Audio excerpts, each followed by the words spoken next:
Forbidden Love. It's the year 1876. A young French woman had once again snuck out of her home to secretly meet with the love of her life.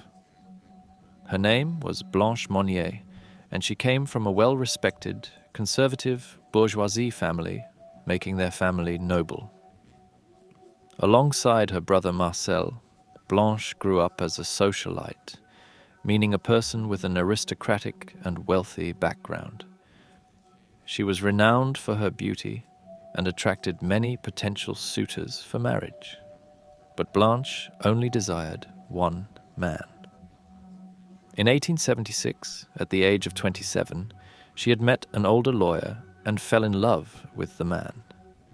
The only problem was that since he was a commoner and Blanche was of noble blood, her mother was strictly against their relationship. Her mother argued that her daughter could not marry a penniless lawyer. This was also the reason why Blanche had to basically sneak out of her own house to meet her boyfriend. But then, something unexpected happened. One day, Blanche didn't turn up to one of their secret meetings, and her lawyer boyfriend painfully heard the news that Blanche had died. The young woman had caught a fatal illness and died much to the chagrin of her family, her boyfriend, and the whole French upper class. But as with all deaths, as time went on, the memory of Blanche Monnier began to fade. Then, 25 years later, French authorities received a handwritten letter out of nowhere.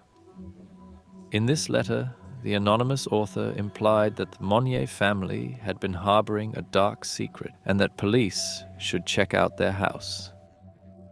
At first, they didn't take this letter seriously because the Monnier family was part of the French nobility.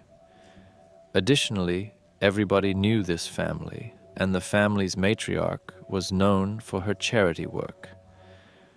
However, the Paris Attorney General found this letter to be somewhat strange and sent out some of his men.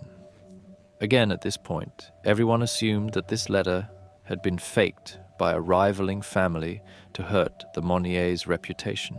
They didn't really expect to find anything inside their estate.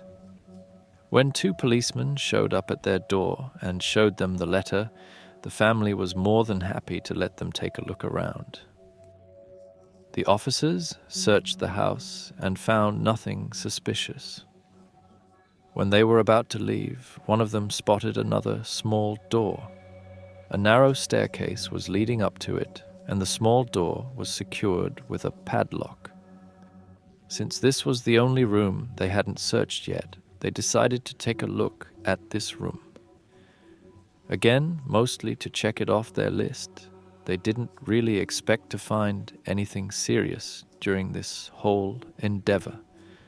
One of the officers asked the family what's behind the door, and they told him that this is just a small supply closet for the maids. However, when the officer then asked to take a look inside, the mother vehemently denied his request, claiming that there was nothing of interest inside. Now the officers were skeptical, because so far the family was completely cooperative. They had allowed them to search their private bedrooms and bathrooms, but now they were scared of them seeing a simple supply chamber. Even when the officers demanded to have the door unlocked, the family just denied their request. Following this, one of the officers stayed with the family while the other went up the stairs, ready to break open the door. Even while approaching the door, he is hit with a disgusting stench of rotting flesh and food. Now, more determined than ever, he broke the lock and entered the room. He found himself inside a dark room, the floor filled with rotting food, and in the corner stood one old straw mattress. On this mattress was no other than Blanche Monnier, who had presumably died 25 years ago. The formerly beautiful lady was now a skeletal middle-aged woman, lying on a straw mattress laden with her own excrement, while insects and rotting food littered the floor. Blanche had been chained to this bed for 25 years without ever moving or seeing direct sunlight, As you can imagine, Blanche had been imprisoned by her mother and brother because she was determined to marry the lawyer. Her mother, being sick of fighting with her daughter over marrying a poor commoner, lock her up in this supply chamber. Blanche would be allowed to leave this room under the condition that she would promise to leave her boyfriend for a wealthy suitor. Apparently, Blanche never backed down and never left the room for 25 years. Following this discovery, Blanche was freed, and the story became public knowledge. An angry mob marched on the Monnier house, causing her mother to get a heart attack, which killed her only days later. Some say that she escaped justice because she was never tried for her actions, but I think her death is quite ironic and fitting. She had locked up her daughter to keep the image of the prestigious and charitable Monnier family, but in the end she died when these commoners saw through her charade and challenged this monster of a woman. Sadly, Blanche's brother somehow managed to weasel out of any sentences and blamed the whole thing on his now dead mother. As for Blanche, the now 52-year-old woman was surprisingly lucid for someone who hadn't seen sunlight in 25 years. However, the whole ordeal had obviously taken a huge toll on both her mental and physical health. She spent the rest of her life in an asylum before finally dying 10 years after her liberation. To this day, it isn't known who wrote the letter leading to the police finding Blanche. The most popular theory suggested that a former maid had known about Blanche's fate and couldn't live with this guilt any longer. Either way, this photo remains a haunting reminder of a young woman who had her whole life taken from her only because she wanted to marry the man she loved. You coward! In the 1970s, a criminal named Visalia Ransacker was terrorizing the city of Sacramento. The Ransacker had earned his nickname because he would break into people's homes when they were asleep. He would then proceed to trash the place without stealing or hurting the people living inside the house. If anything, he took small items with him which were assumed to serve as souvenirs for his crimes. However, at some point, the ransacker was obviously no longer satisfied with this strategy and began to actually kill people, earning him the now famous nickname Golden State Killer. His first murder was that of a journalism professor named Claude Snelling. The killer had tried to kidnap the man's 16-year-old daughter and shot him in the process. The most sadistic part about his crimes was that he would prepare the victims' houses without them realizing it. He would break into their homes and then proceed to unload all their guns, deactivate any security systems, and finally he would place murder weapons all over the house. Most of the time, pieces of rope he would later use to bind and strangle people. After planting all of these items, he would just leave and start a prolonged period of stalking. The killer would watch the families and learn their patterns, when they would sleep, when they would work, and at which times they would enter which rooms. After finishing his research, the Golden State Killer would then once again break into their home. His victims would wake up with this serial killer standing directly above them, shining a flashlight in their faces. Survivors and other witnesses described him as really agile, but couldn't describe his face due to him always wearing a mask. About 1 year into this killing spree, the public became outraged with the police.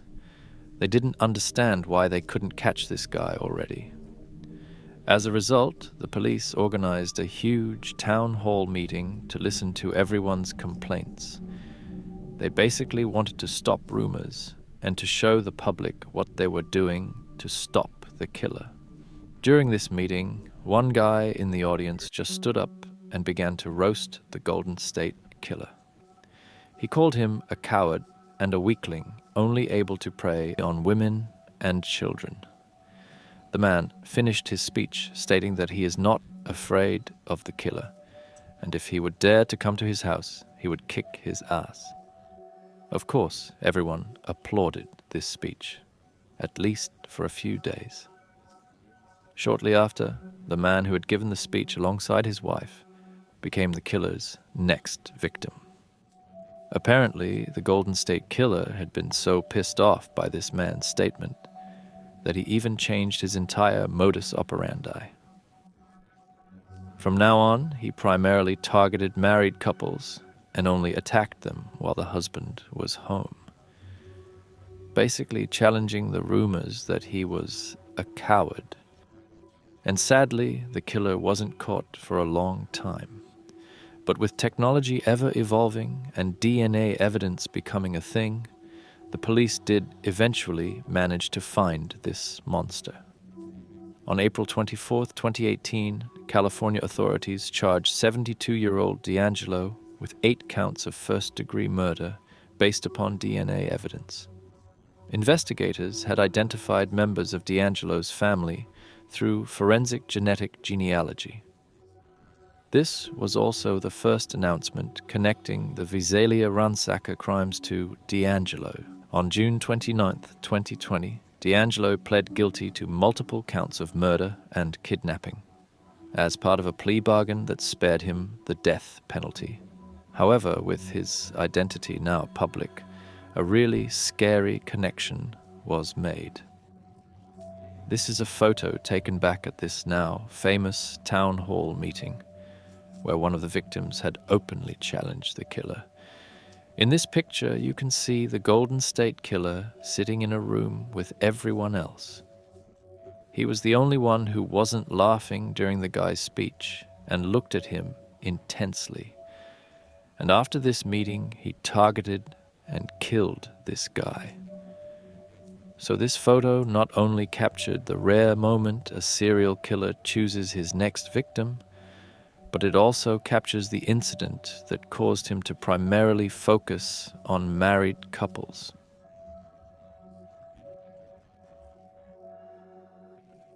The rescue.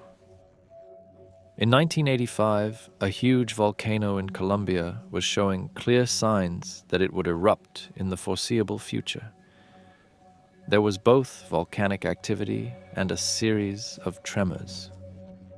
Of course, the citizens of the nearby town Amero were concerned about this. They were close enough to the volcano to surely get wiped out in the case of a disaster. But the government ignored this plea for help. Only a couple of months later, the volcano finally erupted, and tremors caused a large mudslide.